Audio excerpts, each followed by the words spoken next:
नमस्कार दोस्तों प्रकृति ने हर चीज़ को, हर गहन विषय को हमारे सामने बड़े सादे ढंग से प्रस्तुत किया, समझाने का प्रयास किया। अब ये बात अलग है कि हम लोग अपने अहम की मुद्रा में सीधी सादी भाषा में कही गई गूढ़ बात को भी समझ ही नहीं पाते। अब ये हमारी अपनी समझ का मामला है, ये प्रकृति का मसला नहीं है। कबीरदास ने जो बात कही थी कि कस्तूरी कुंडल बसे,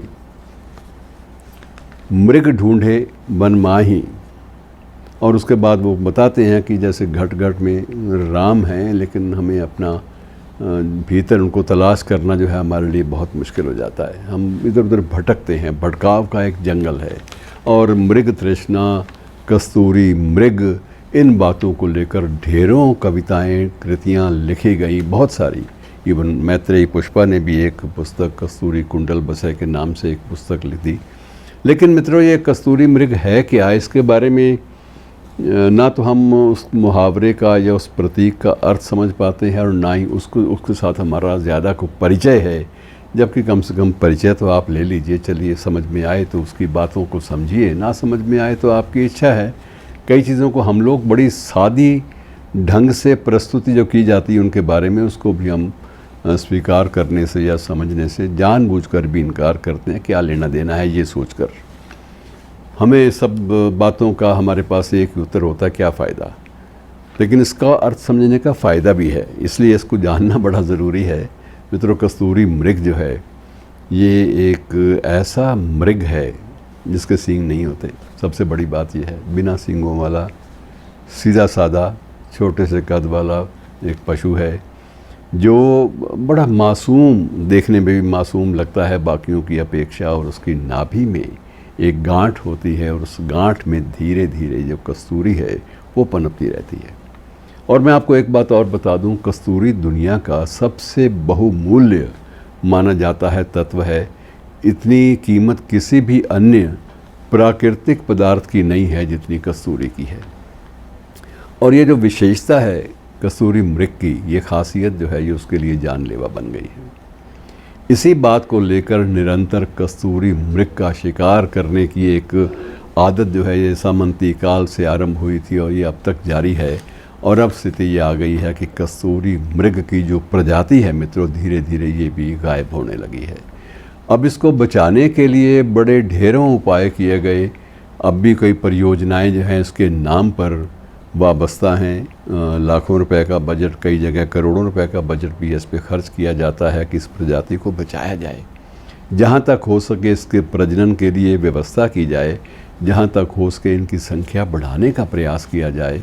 लेकिन वही है कि हम लोग किसी परियोजना के बजट के बारे में तो दिलचस्पी लेते हैं, लेकिन परियोजना का जो मर्म है उसके बारे में हमें कुछ ज़्यादा लेना देना नहीं होता।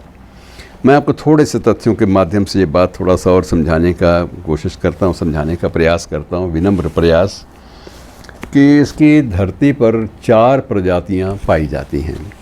और ये चारों प्रजातियाँ जो हैं 4 किस्म के कस्तूरी मृग होते हैं।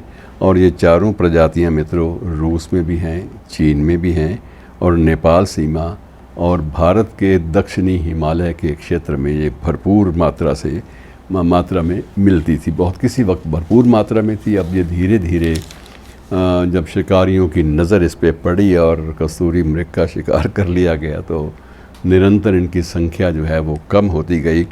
और अब ये है कि लगभग 5 वर्ष पहले एक सर्वेक्षण हुआ था। उस सर्वेक्षण के अनुसार उत्तरकाशी वाले, उत्तराखंड वाले क्षेत्र में जहाँ कभी इनकी बहुतायत होती थी, वहाँ केवल 279 कस्तूरी मृग ही पाए जाते हैं, केवल 279। और आने वाले समय में शिकारियों की नज़र अभी तक गड़ी हुई है वहाँ पर। और प्रजनन में भी इनकी ज़्यादा कोई वो माहौल हम बना नहीं पाए कि वो जो प्रजनन की प्रक्रिया है मित्रों, उसके लिए शांत, सुखमय और बड़ा एक सौहार्दपूर्ण माहौल चाहिए। वो माहौल जो है हम दे ही नहीं पा रहे। और धीरे धीरे ख़तरा ये है कि ये कहीं पशु जो है, ये दुर्लभ प्राणी कहीं हमारे से बिल्कुल ही धरती से गायब ना हो जाए। और एक दो बातें और मैं आपको बताऊं कि हमारे देश में 12 ऐसे पशु हैं जिनका धीरे धीरे नष्ट होना जो है, इस पर चिंता व्यक्त की जाती है। 12 प्रजातियां हैं पशुओं की, और उनमें कस्तूरी मृग हैं। वो 4 कस्तूरी मृग की प्रजातियां हैं। ये नस्लें धीरे धीरे समाप्त होती जा रही हैं। और यद्यपि 1972 में एक कानून भी बना था जिसके अनुसार कस्तूरी मृग का शिकार करना जो है वो दंडनीय अपराध की श्रेणी में आता था, लेकिन इसके बावजूद मित्रों कोई विशेष इस बारे में गंभीरता आ पाई हो वो नहीं है। और इस बात का प्रयास करें कि इस बारे में जितनी जागरूकता आ जाए, क्योंकि ये चीज़ें शायद हमें आने वाली नस्लें ना देख पाएँ, उनको हम दे ही ना पाएँ देखने मात्र के लिए भी, और सिर्फ कहानियाँ रह जाएं और कुछ भी नहीं। धन्यवाद।